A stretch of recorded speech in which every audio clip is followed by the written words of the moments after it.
Your GQ cover was pretty great. Thank you. I appreciate Yeah, it. champion of the year. Appreciate that. How was that interview for you? It was fun. I mean, just giving people an inside look on how I think as an athlete, as an NBA player, as a champion now,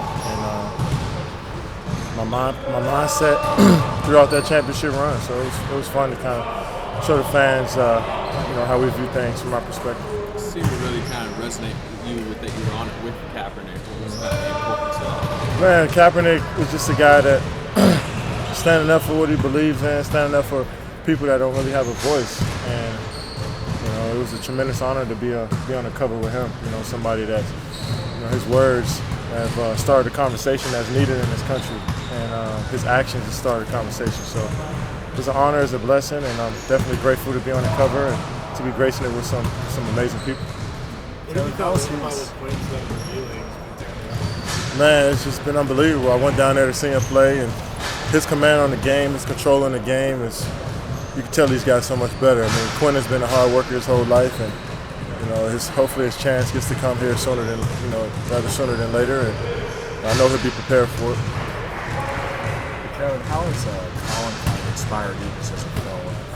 How has Colin Kaepernick inspired you? Well, just being courageous. He knew that he'll take a lot of heat for what he did, and he stood up for the people that can't stand up for themselves. And as an athlete, we're taught to kind of just shut up and play our sport.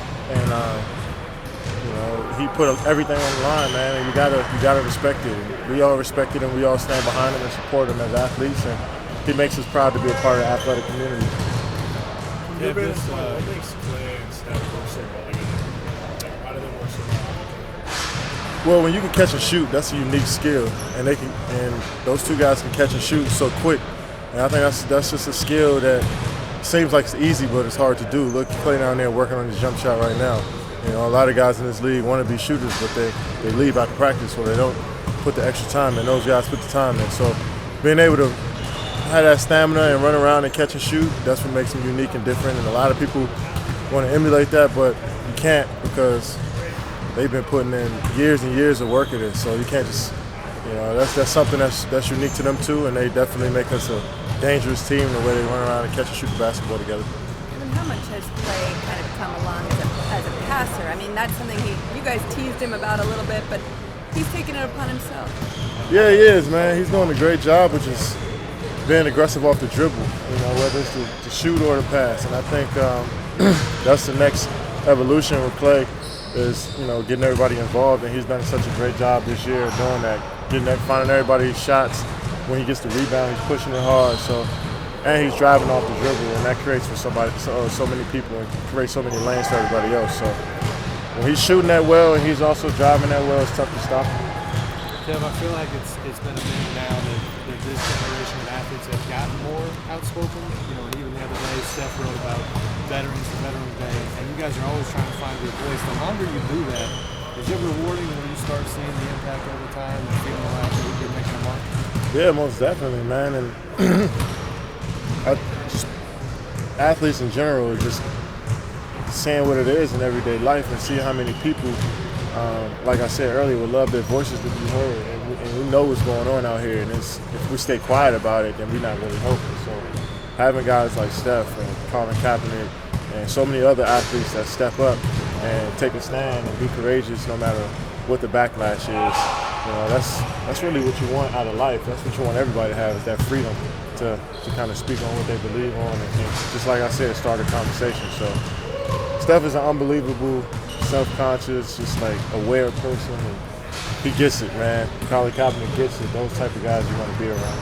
After being with Draymond in Rio and then getting here, what were your expectations of what it was going to be like to play with him night after night? I knew he'd make my job way easier, and I knew I could help him, and I knew that his intensity was going up the level of everybody on the floor, the way he approaches the game, his passion and love for the game.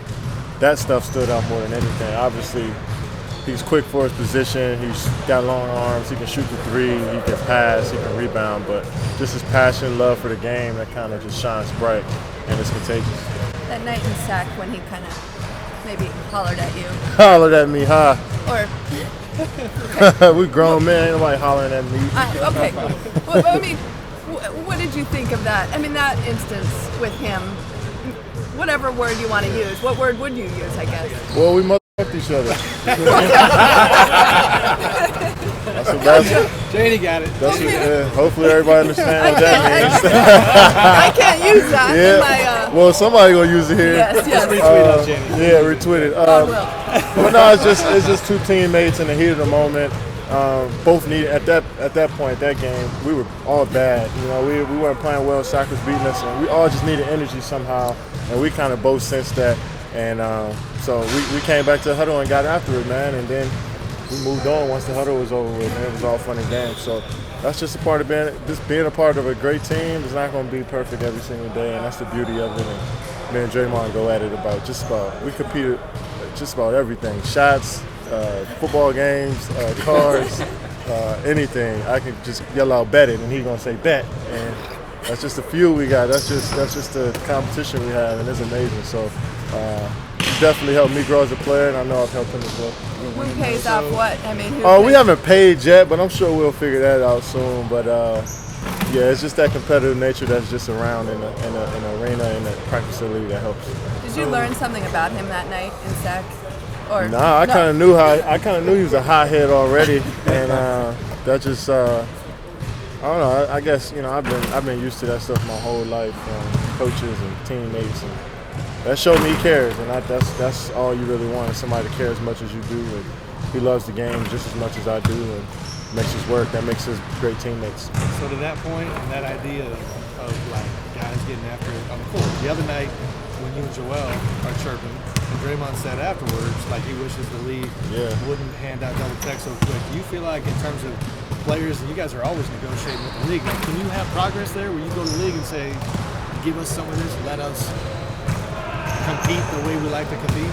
I mean, you can't expect somebody most of the guys in the league that make those decisions never played, so they don't know how it is when you get in the heat of the moment and you're talking trash. It's not like we came to blows. It's not like I told them to meet me at the bus after the game. But, I mean, if you've never been in that moment before, you never felt what it's like to be in that moment, then I wouldn't expect you to understand. So I ain't got nothing to say. I mean, they're going to give us double text. That's cool.